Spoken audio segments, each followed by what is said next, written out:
일본에 있는 기업 가운데 파나소닉이라고 하는 유명한 회사가 있습니다. 오래된 회사인데요. 여러 가전제품을 만드는 그런 회사로 지금도 이렇게 회사가 존재하고 있습니다. 이 파나소닉 회사의 창업자가 있는데요. 바로 마스시타 고노스케 하는 사람이 이 회사를 창업하였습니다. 그는 지난 100년간 일본에서 가장 뛰어난 경영인으로 꼽히면서 그의 별명은 경영의 신입니다.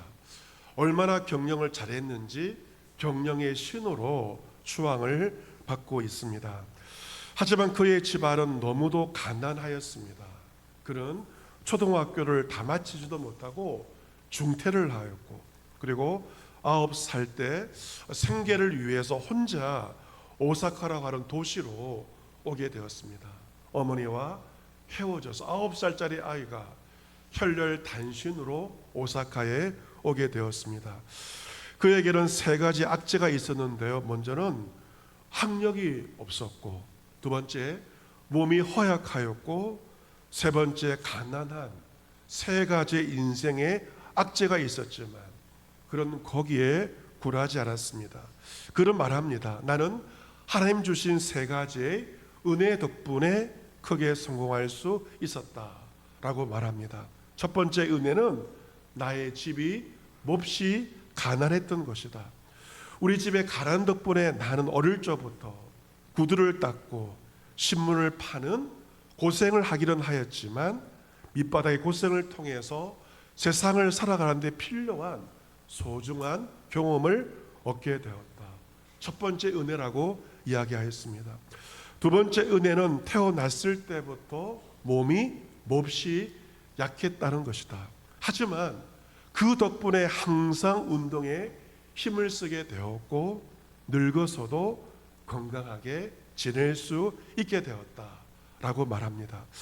마지막 은혜는 초등학교도 못 다녔다는 학력의 컴플렉스가 있었지만 그 덕분에 세상의 모든 사람을 나의 스승으로 삼아서 내 평생 열심히 배우는 일을 게을리하지 않았다. 이 3가지를 오히려 나에게 주신 하나님의 은혜라고 이야기를 하였습니다.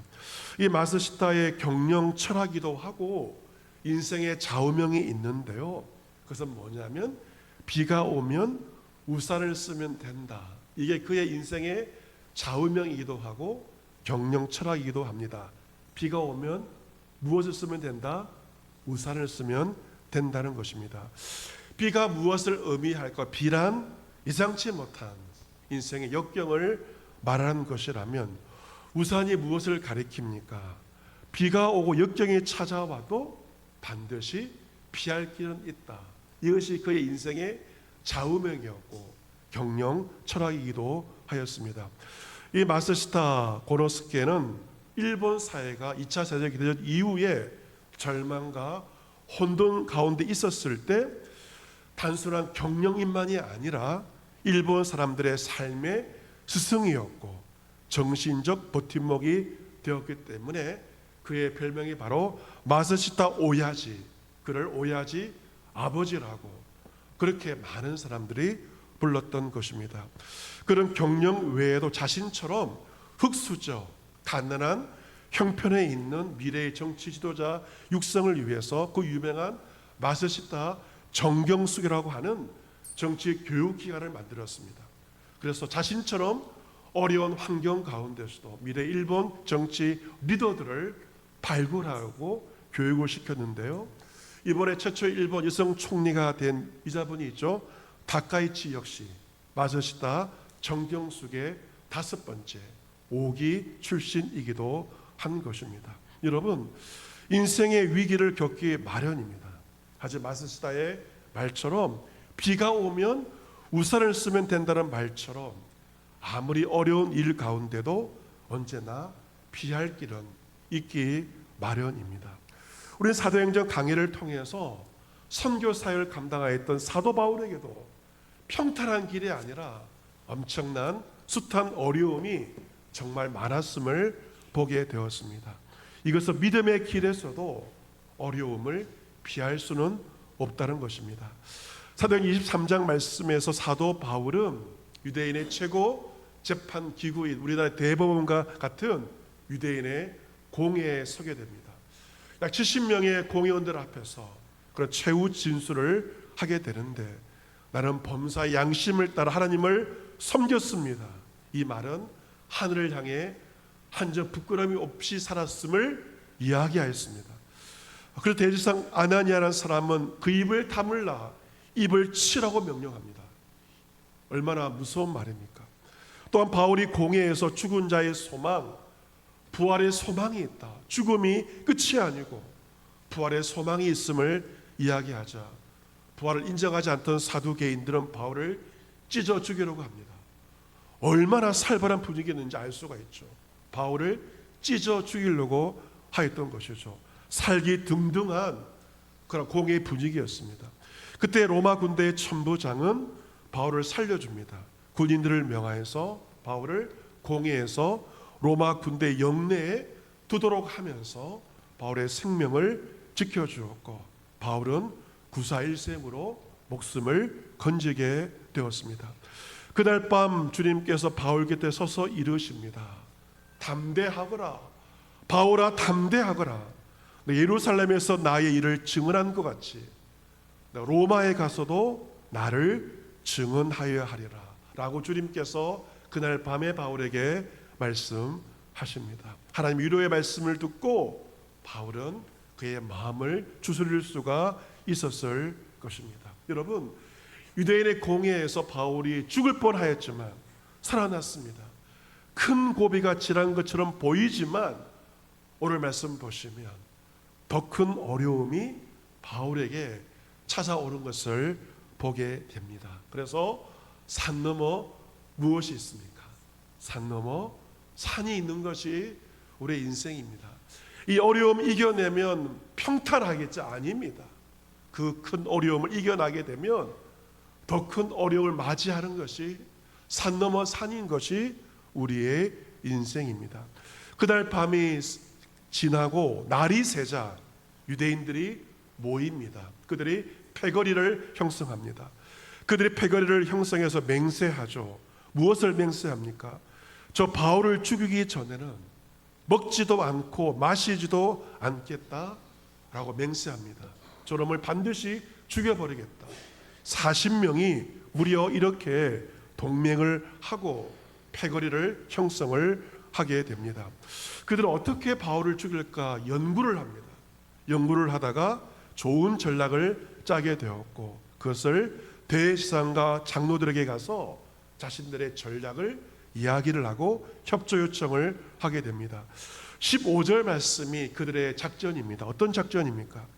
이제 너희는 그의 사실을 더 자세히 물어보는 척하면서, 그의 사실은 바울에 관한 사실입니다.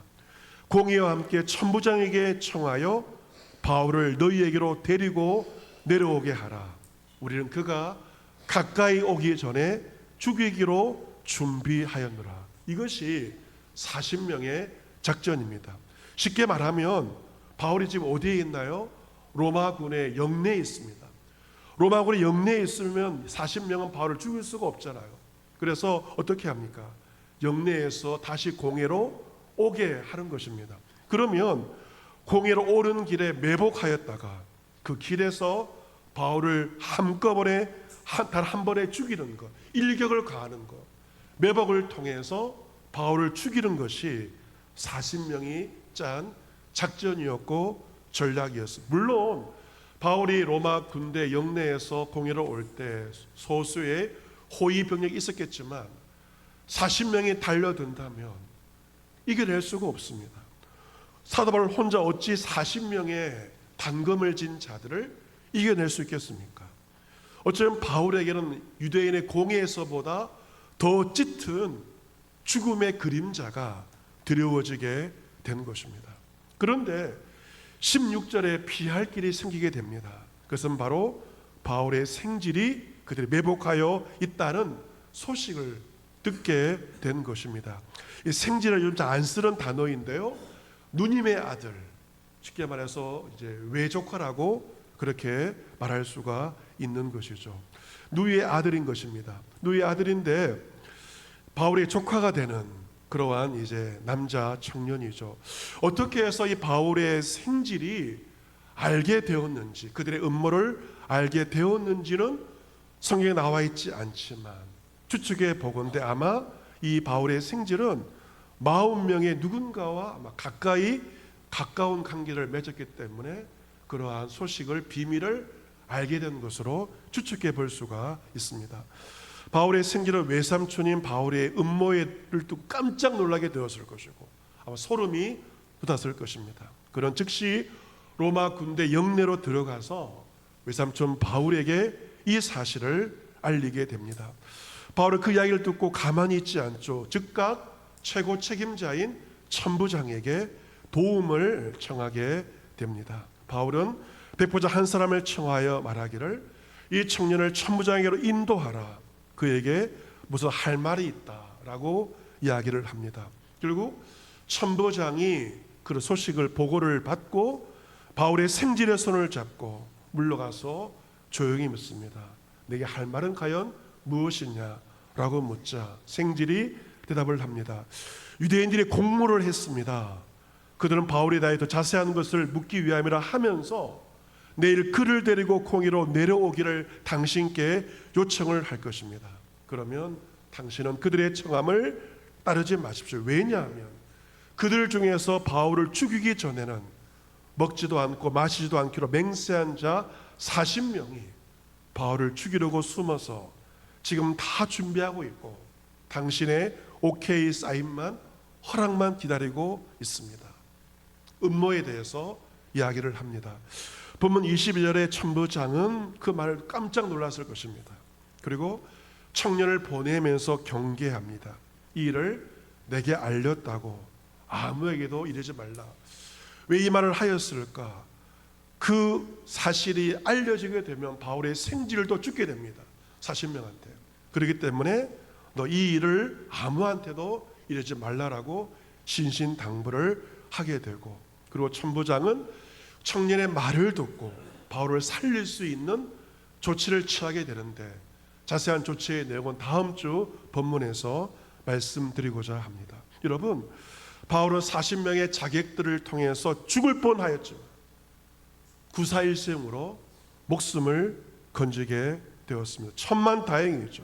물론 생질의 도움이 있었고 백부장과 천부장의 도움이 있었지만 그 모든 것은 하나님께서 바울에게 베풀어 주신 하나님의 놀라우신 은혜였습니다. 여러분, 하나님은 어떤 분이실까? 이렇게 말씀드릴 수 있습니다. 하나님은 폭풍을 없애주시는 분이 아니라 폭풍 속에서도 우리를 붙드시는 분이라고 말할 수 있겠습니다. 같이 해볼까요? 폭풍을 없애주시는 분이 아니라 폭풍 속에서도 우리를 붙드시는 분이십니다. 네, 폭풍을 없애주는 분이 아니라 폭풍 한가운데서도 우리를 붙들어 주시는 분인데, 이 말은 코리 텐붐이라고 하는 사람이 주로 나의 피난처라고 하는 책에서 한 말의 대목이기도 합니다. 이 코리 텐붐이라는 사람은 2차 세계 대전에서요, 독일의 나치 정권은 유대인들을 학살했어요. 600만 명의 유대인들을 학살했습니다. 코리 텐붐은 유대인을 숨겨주다가 생명을 살려주다가 결국 여동생과 함께 독일 나치 수용소에 끌려가게 됩니다. 여러분, 그 수용소는 죽음의 수용소이고 언제 죽을 줄 모르는 그러한 곳이 바로 나치의 수용소였습니다. 그녀는 그의 책 주로 나의 피난처란 책에서 언제 죽을지 모르는 극한 상황 속에서도 하나님의 신실하심에 대해서 증거하였습니다. 그녀는 라벤스브릭 수용소에 수감이 되었는데요, 수백 명의 죄수를 수용하는 마루 침대가 질비한 막사에 수감이 되었습니다. 그 막사에는 불결함이 가득하였고 악취가 진동하여서 도저히 있을 수 없는 그러한 곳이었고, 자세히 보니 벼룩이 우글거리는 그러한 곳이었습니다. 그 코리 텐붐은 그 막사를 보면서 여동생에게 말합니다. 베스티, 이름이 베스티인데요, 이런 곳에서 우리 어떻게 살아야 되나 원망 섞인 그런 말을 하게 됩니다. 여동생은 언제보다 믿음이 더 좋았던 것 같습니다. 데살로니가서 5장 18절 말씀을 베스티가 언급합니다. 범사에 감사하라, 이런 그리스도 예수 안에서 너희를 향하신 하나님의 뜻이니라. 그 말씀을 언급하면서 우리가 이 모든 상황에 대해서, 불편한 상황 가운데에서 심지어 벼룩에조차 감사하자고 여동생은 언니에게 이야기를 하였습니다. 그리고 두 사람은 그곳에서 감사를 시작했습니다. 수용소였지만 어떤 감사를 드렸을까? 두 사람이, 자매가 함께 있을 수 있음에 감사하였습니다. 그리고 그들의 손에 성경이 있고 이 성경을 들을 사람이 그곳에 많다는 사실에 감사했습니다. 감사하다 보니 감사할 제목이 많이 떠오르게 되었습니다. 여동생 베스트는 벼룩에 대해서도 감사하자고 하였지만 사실 언니 코리된 부분은 그건 너무하다고, 어찌 거기서 해서 감사할 수 있느냐고 이야기를 했습니다. 여러분, 그런데요, 그들이 있는 감방에 수용소 간수들이 들어오지 않는 것이었습니다. 그 덕분에 그녀들은 자유롭게 성경을 나누며 그 수용소에서 예배를 드릴 수가 있었는데 왜 간수들이 들어오지 않았을까요? 뭐 때문에? 벼룩 때문에 들어오지 않았던 것입니다. 간수들도 벼룩을 싫어하였고 벼룩 때문에 그녀들의 방에 들어오기를 꺼려하였던 것이죠. 결국 벼룩 때문에 하나님께 예배 드릴 수 있었기 때문에 어쩌면 그 벼룩도 감사의 제목이었던 것입니다. 여러분, 그렇습니다. 우리가 처한 그 어떠한 상황 가운데 있다 할지라도 하나님을 신뢰하며 그 뜻대로 살아간다면 불편한 모든 상황, 심지어 벼룩을 보면서도 우리는 감사할 수가 있는 것입니다. 우린 지난 주일 추수감사주일 예배를 드렸습니다. 여러분, 이 감사란 우리의 삶이 좋을 때보다도 오히려 삶의 역경 가운데서 우린 진정한 감사를 배우게 됩니다. 여러분, 감사하면서 내가 숨을 쉴 수 있음에 감사하며 살고 계시나요? 우리는 내 심장이 뛰고 있다는 거, 내가 숨을 쉬고 있음에 별로 감사하지 않습니다. 하지만 중병에 걸리게 되었을 때, 자가 호흡이 되지 않고 산소 호흡기를 껴야 되는 상황, 기도 삽관을 내야 되는 그런 상황에 처하게 되면 자가 호흡할 수 있음이 얼마나 감사한지 그때서야 비로소 절실하게 느끼게 됩니다. 내 두 발로 걸을 수 있음이 얼마나 감사한지는 내 걷지 못할 때 그 감사를 느끼게 됩니다. 내 스스로 화장실 출입하는 것이 얼마나 감사한지는 화장실을 출입하지 못하는 그 순간에 그것에 대해서 감사하게 되는 것입니다. 사랑하는 성도 여러분, 우리 인생 가운데 여러분, 좋은 일은 다 계획하고 있습니다. 예를 들어 졸업을 한다, 결혼식을 한다는 것은 몇 달 전부터 1년 전부터 미리 예정되어 있는 일입니다. 하지만 인생의 어려움은 대부분 아무런 예고 없이 우리에게 찾아오죠. 지난주 울산의 화력발전소 그 탑이 무너지는 사고도 누구도 예고하지 못한 채 사고가 발생하였고 또 안타까운 죽음을 맞이한 사람들이 있지 않습니까? 인생의 어려움은 아무런 예고 없이 갑작스럽게 우리를 찾아온다는 것입니다. 나는 그 모든 어려움 알 수도 없고 설사 안다고 해도 대처할 수도 없습니다. 우리는 그 모든 일들을 만났을 때 우리의 멘탈이 흔들리죠. 때로 잠을 자지 못하는 마음의 어려움도 겪기도 합니다. 하지만 성경은 피할 수 없는 모든 일들에도 피할 길이 있다, 그것을 말하고 있습니다. 고린도전서 10장 13절 말씀 보시면 사람이 감당할 시험 받기는 너희가 당한 것이 없나니 오직 하나님은 미쁘사 너희가 감당하지 못할 시험 당함을 허락하지 아니하시고 시험 당할 즈음에 또한 피할 길을 내사 너희로 능히 감당하게 하시느니라 라고 말하고 있습니다. 하나님은 미쁘신 분, 신실하신 분이십니다. 하나님께서는 우리가 감당하지 못할 시험 당함을 허락하지 아니하시고, 우리가 당하는 모든 시험은 감당할 수 있는 시험을 우리에게 허락해 주십니다. 그리고 시험 당할 즈음에 피할 길을 주십니다. 그리고 모든 시험을 우리로 하여금 능히 감당하게 하십니다. 사람이 아무리 악한 계획을 세워도 하나님께서 그 계획을 막으시고 누군가를 통해서 그 계획을 막아주십니다. 오늘 본문에서 바울을 죽이러 가는 40명의 계획을 하나님께서 바울의 생지를 통해서 막지 않았습니까? 주님은 나의 피난처가 되십니다. 올 한 해의 삶을 되돌아볼 때 여러분을 도와주는 사람도 있었지만 여러분을 해치려고 하는 악한 사람들의 계획이 여러분 가운데 있었을 것입니다. 주님께서 악한 모든 계획을 막아주셨고 사람을 통하여 막아주셨기 때문에 우리는 이 자리, 예배의 자리에 있을 수 있는 것입니다. 다윗은 시편 23편에서 여호와는 나의 목자시니 내게 부족함이 없으리로다 말하고 있습니다. 다윗은 한평생 전쟁에서 잔뼈가 굵은 사람입니다. 여러분, 전쟁은요, 어제 이겼다고 오늘 이긴다는 보장이 없습니다. 어제 승리했지만 오늘 죽을 수 있는 것이 전쟁입니다. 수많은 인생의 전쟁과 수많은 어려움을 겪으면서 다윗이 어떤 고백을 합니까? 여호와는 나의 목자가 되심으로 내게 부족함이 없으리로다. 하나님의 인도하심은 푸른 풀밭, 실만한 물가, 우리가 기대하는 푸른 풀밭과 실만한 물가에서만 경험할 수 있는 것은 아닙니다. 언제 인도하심을 분명하게 느끼게 되는가? 그래서 푸른 풀밭과 실만한 물가가 아니라 사망의 음침한 골짜기로 다닐 때 하나님의 인도하심을 분명하게 경험하게 됩니다. 사망의 음침한 골짜기로 다닐지라도 해를 두려워하지 않을 것은 주께서 나와 함께 하십니다. 주의 지팡이와 막대기가 나를 안위하시나이다. 수많은 사람 다윗을 죽이려고 하였습니다.